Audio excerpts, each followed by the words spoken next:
headquarters at Delhi headquarters. He also worked for Commonwealth programs in the New Delhi that was connected to 010 car management. We also been able to introduce GPS-based internet transport services for the first time and a broader platform in India during this CWG 2010.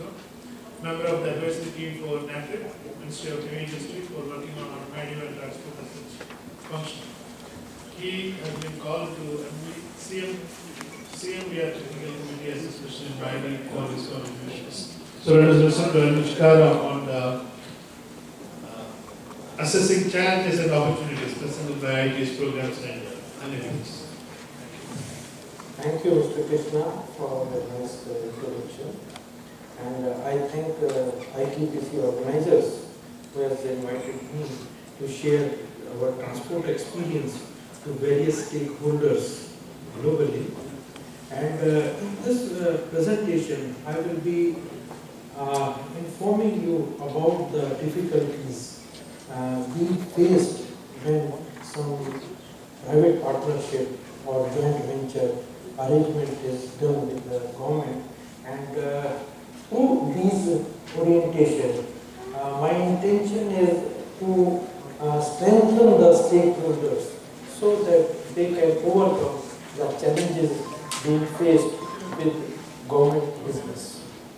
So, the contents would be about reviewing the challenges faced by various stakeholders involved in regulating, designing and implementation of ITS program in India, developing a positive and progressive mindset among all stakeholders for humanizing traffic and road safety, and lastly would be the improving opportunities for investments in ITS programs in India.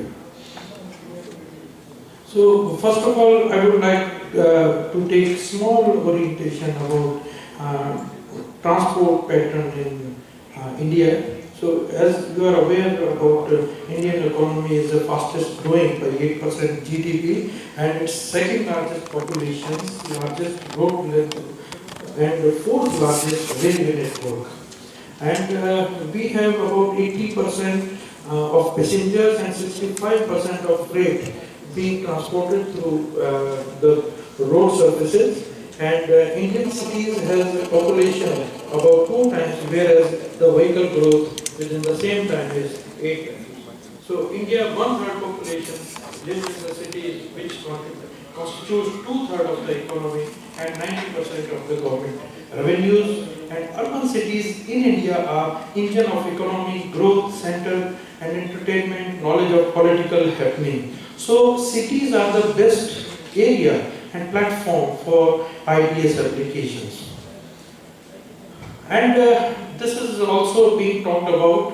So like Indian towns and cities had unorganized growth and was without suitable infrastructure, and mass transport system is being planned after 3 to 5 decades by civic agencies, and it becomes challenging to government, agencies to set up new system without replacement of old system.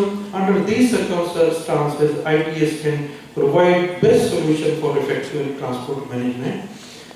So now I come to Delhi. So Delhi has got 3/4 of population and vehicle increase is about 18 times.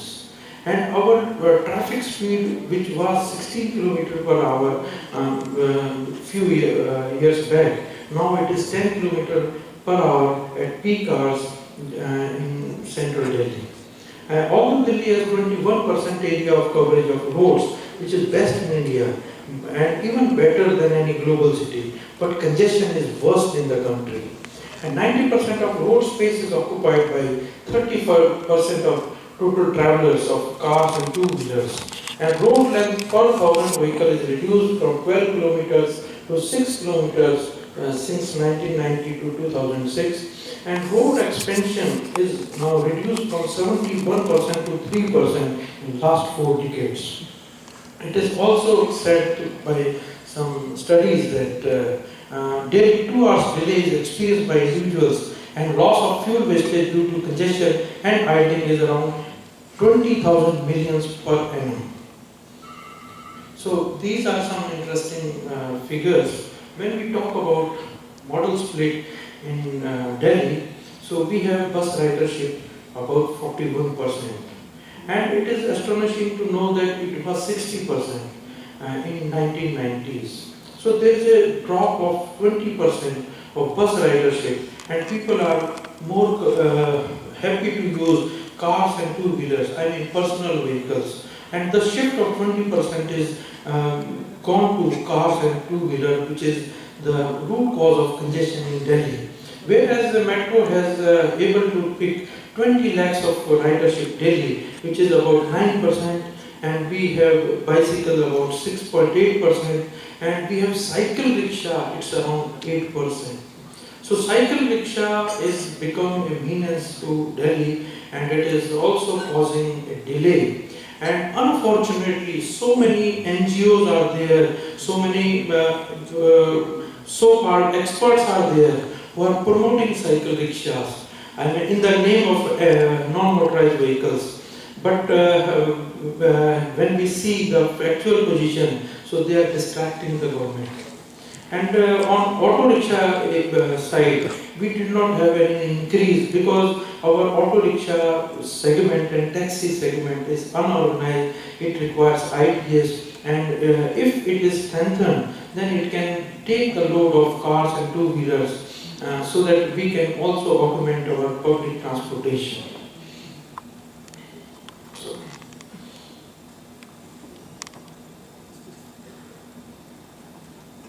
So this is also interesting figure that 85% of Delhi has got 10 kilometers as their travel distance, and whereas 55% out of them is requiring 1 to 5 kilometers as a trip distance, and 20% are requiring 5 to 10 kilometers as a trip distance, and 10% are up to 1 kilometer. So whatever visible infrastructure we see, maybe through metro, maybe through BRT, maybe through augmented cluster scheme by DTC. So this is all catering the services mostly to 10 kilometers and above. And the people who are 85%, they are left unattended.